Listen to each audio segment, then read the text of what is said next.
Buenas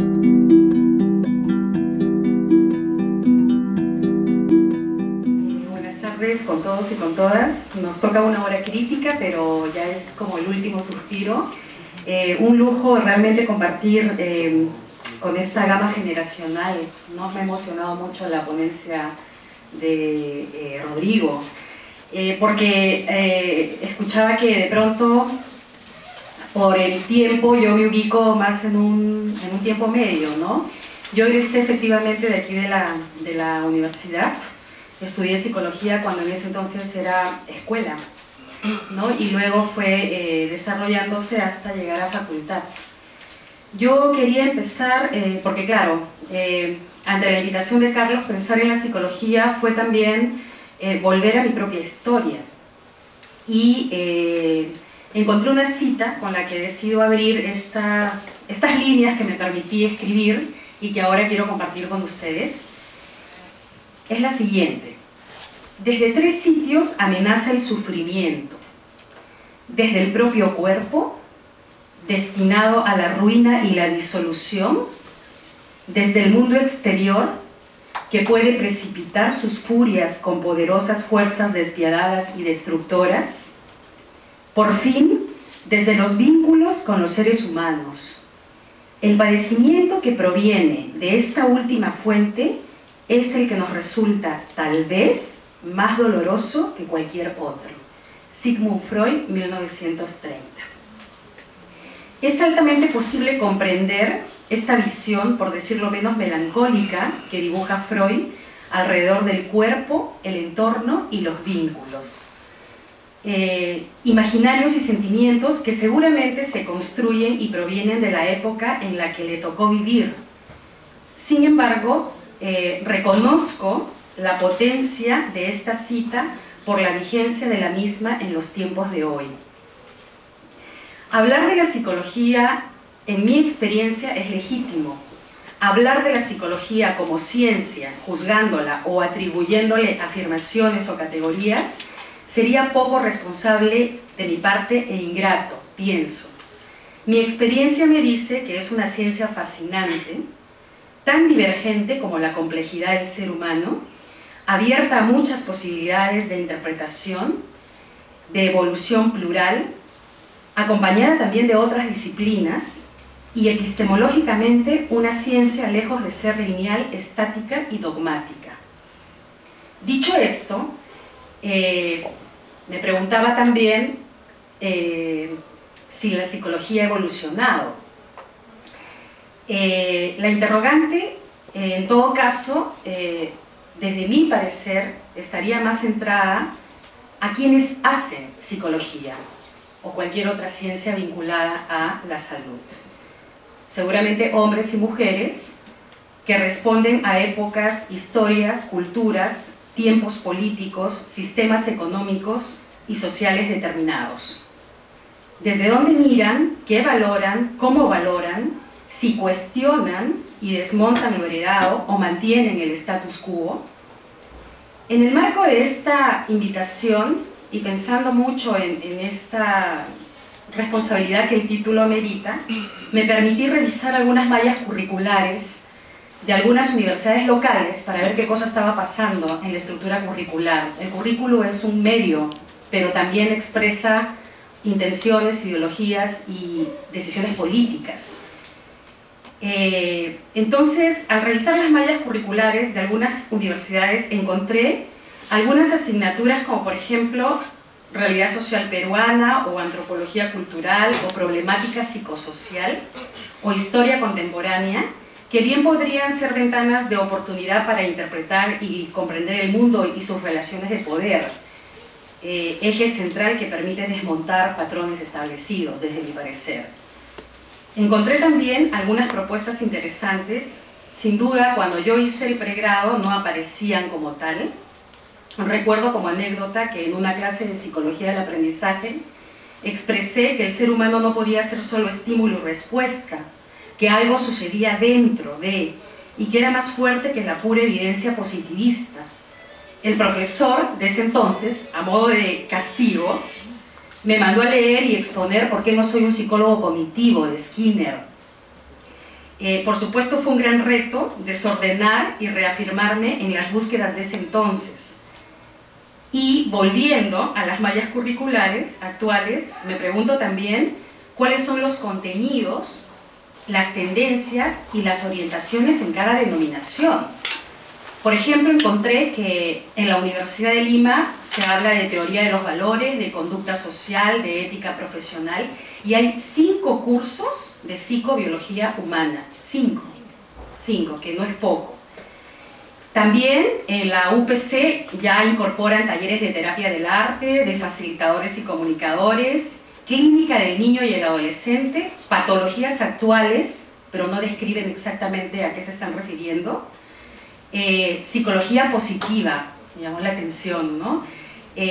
También, nos guste o no, la consideremos o no, dentro de nuestro imaginario, está allí y existe, la Universidad César Vallejo coloca, por ejemplo, bases biológicas del comportamiento, psicología de la salud, constitución y derechos humanos, intuyo que va más por una lectura jurídica, cultura ambiental, se empiezan a conectar ya con todos estos otros temas, bueno, psicología de la publicidad y el marketing, que no es nuevo, y aspectos psicosociales del maltrato, por lo menos así la denominan, ¿no? Luego recorrí la malla curricular de la Universidad Privada del Norte, que además está en Cajamarca, en Trujillo y en Lima, no es poco, ¿no? Tienen historia, realidad e identidad regional.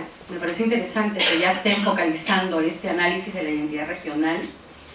Genética y comportamiento, psicología del ajuste, me pregunté qué habrá que ajustar, ¿no? Valores y desempeño profesional y, bueno, gestión de recursos humanos. Y bueno, en San Marcos no encontré malla curricular, en Católica de pronto no encontré el mejor buscador, tampoco pude acceder a la malla, y bueno, terminé con Cayetano Heredia, ¿no? Encontré desarrollo afectivo sexual, hay una materia que se llama así, habría que indagar qué hay allí, ¿no? Evaluación y diagnóstico clínico, psicopatológico, evaluación y diagnóstico comunitario, evaluación y diagnóstico psicosocial, y me llamó la atención algo que yo sí llevé, ¿no? Y que no se haya modificado, ¿no? Métodos de investigación experimental. Me imagino que está más vinculado a todo este origen de la psicología, ¿no? Cuando se estudiaban procesos de aprendizaje con sujetos de laboratorio. Bueno, definitivamente nada explícito sobre diversidad sexual, ¿no? Y de investigación poco menos, ¿no? Entonces me queda la impresión de que las propuestas siguen siendo encasilladas en un quehacer segmentado. Esto es como concebir a los y las sujetas separadas, aisladas, con mucho énfasis en lo racional, pero no estoy muy segura si con un fuerte peso en lo relacional. Además, me pregunto también si seguirán en la herencia androcéntrica. Por su parte, ¿cuánto realmente se habrá movido o se habrán incorporado otros matices en la psicometría, ¿no? En el psicodiagnóstico o en la evaluación y diagnóstico en cuanto a clínica se refiere, que además sigue apareciendo tal cual en las mallas curriculares. Se sigue planteando, considero, un quehacer clínico donde lo intrapsíquico se interpreta muy vinculado a lo biológico, a lo genético y a lo psicopatológico. Se encuadra definitivamente en lo medible, en lo verificable, se estandariza y se regula por ítems. Recuerdo mi experiencia de internado en Hermilio Valdezán, escenario fascinante, porque cada historia de vida desbordaba los casos de los libros. Sin embargo, yo tenía la intuición de que algo más había detrás de, y que detrás de cada entrevista, detrás de cada sesión, de cada tarea de elaborar una historia de vida, que no es poca cosa, y su análisis se tejía y explicaba y provenía de un conjunto de factores mucho mayor. Es decir, que la vida no podía oscilar solamente entre lo normal y lo patológico. Por más que yo, de verdad, me divertía mucho en ese entonces, en el buen sentido, con el DSM-4, ¿no? Que era la ventanita que te permitía ubicar y clasificar. Por supuesto que desde este trampolín más tradicional y conservador resulta transgresor, por ejemplo, reconocer que las emociones no yacen y se conforman únicamente en nuestro interior. Reconocer que estas también tienen una base social fundamental y que están vinculadas a la cultura, como afirma Pilar Aguilar, una abogada y psicoterapeuta colombiana. Ella habla de la imagen cultural de las emociones. Por lo tanto, estas son actos sociales porque además las hablamos y las temperamos y las aprendemos con los otros y nos vinculan con el afecto y también con el torrente de la vida externa. Las emociones, al igual que el lenguaje, son nuestro gran conector con la vida social y viceversa. Seguidamente, entre que pensaba y me motivaba y me provocaba, además compartirlo con ustedes hoy, en este ir y venir de lo social a lo subjetivo y de la responsabilidad de la formación superior en ciencias como estas, generé todo un paquete de preguntas que además se vinculan mucho con la mesa que nos antecedió. ¿Dónde está el análisis de los géneros que permite desmontar patrones, estereotipos y poderíos? ¿Dónde está la diversidad sexual sin patologizarla a tope? Los derechos humanos como eje central para no permitir más vasallaje, y la ciudadanía como centro de la dignidad y la agencia humana, y la equidad como requisito para la igualdad, y los estados que producen malestar, y el análisis de la violencia en todas sus expresiones, feminicidio, crímenes de odio, homofobia, violencia sexual, por citar algunas. Por supuesto que la violencia, ¿no?, ha quedado más en una interpretación con tendencia a la patologización como principal explicación, incluso como un recurso discursivo que tiene un impacto en lo jurídico y en las sanciones. Cuando la violencia está además, y todos aquí sabemos que es una forma eficaz de la dominación y la subordinación, es decir, hay una relación entre cultura y violencia. Avancé y me pregunté también, ¿y las consecuencias del conflicto armado nos pasó como película de otros? ¿Acaso no es vital desmontar también otros poderes como el abuso que hacen las jerarquías religiosas y los grupos conservadores que las sostienen en la vida de las personas, atentando el cuerpo y la sexualidad de estas, y además, desde un ropaje celestial, pero con un rol político muy claro, penetrar en la estructura política para interferir política pública? Y los derechos sexuales y los derechos reproductivos como derechos humanos y expresión de ciudadanía, eso es como que pensar, y muchos dicen, esa demanda solo es de la población LGB y de las mujeres feministas. Sin duda estamos frente a puntos neurálgicos que tejen relaciones de poder y que conforman la vida misma. Y aquí, para terminar, me topé con algo bien interesante, vuelvo a Freud, porque él dice, y no quiero terminar siendo pesimista, ¿no?, pero ante tanta resistencia u omisión, me pregunto si Freud en parte no tendrá razón cuando dice, puedo definir el dolor y puedo definir lo social. Lo difícil es definir el dolor social. O dolor de lo social. El padecer que se origina en las relaciones humanas como conjunto. Considero, personalmente, que la discriminación de todo tipo, la vulneración de derechos, el atropello, la indiferencia por el otro, la inercia del cotidiano, la descalificación de lo diferente porque altera lo establecido, la corrupción como forma de relacionamiento, el dogma que no permite diálogo, la omisión provocada o la inercia del Estado que no garantiza condiciones o el silencio pactado, entre otras, son expresiones que alimentan este dolor social al que todos y todas abonamos de una u otra forma y que experimentamos en mayor o menor medida de acuerdo a las circunstancias que nos tocan vivir. Dicho todo lo anterior en términos de desafío, y con esto cierro, siempre aprecio y valoro la capacidad humana que tenemos para tomar conciencia y volver a decidir cada vez que sea necesario. Creo que hemos avanzado mucho, aunque no lo parezca para algunos, en materia de derechos humanos.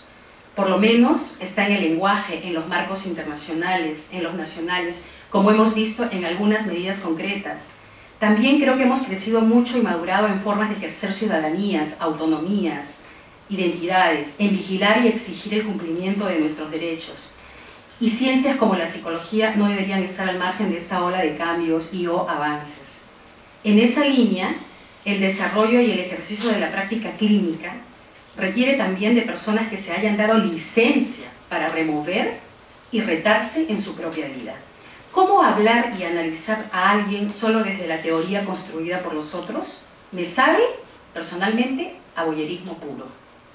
Es bien sabido que el comportamiento no puede ser limitadamente explicado y predestinado por cómo te trataron en la gestación y en la infancia temprana, o la libido atormentada, o el conflicto de Edipo, o colocar todo el peso y la responsabilidad solo en el manejo individual de tus cogniciones para erradicar tus ideas irracionales y manejar mejor tu adaptación al mundo y sus circunstancias, o mucho menos, solo descondicionar estímulos y respuestas, ¿no?, para manejar mejor las contingencias y revertir a la terapia reparadora, ¿no? Hagamos una práctica clínica respetuosa de la diversidad en todas sus expresiones, escuchemos la complejidad, escuchemos la incertidumbre, identifiquemos también las cegueras del conocimiento, la novedad, porque la novedad nos descentra de lo establecido. Todo el tiempo hay nuevas subjetividades. Recordemos siempre que la autoridad que podemos ejercer como psicólogos, como psicólogas o como operadores de salud, en todas sus expresiones, está en el peso humano. Y este se funda en la calidad y la calidez de lo que hacemos. Es la esencia con la que funcionamos. Definitivamente la autoformación es un proceso infinito e inacabado. Requiere también permanente revisión de nuestra ética y nuestro compromiso social. Bueno, quiero cerrar con esta última idea. Creo que es bien importante seguir reconstruyendo y conformando psicologías diversas, plurales. Entremos a problematizar lo social, lo cultural, lo sexual, desmontemos mitos, prejuicios, estereotipos, atribuciones, roles, problematicemos los enfoques con que la investigación se nos presenta. El Perú nos ofrece un país diverso, plurilingüístico, multicultural, en camino a construir desarrollo, democracia, descentralización. Quienes se forman en estas disciplinas no pueden estar ajenos a esto. Toquemos nuestras realidades con los recursos poderosos que esta ciencia y profesión nos ofrece. Gracias.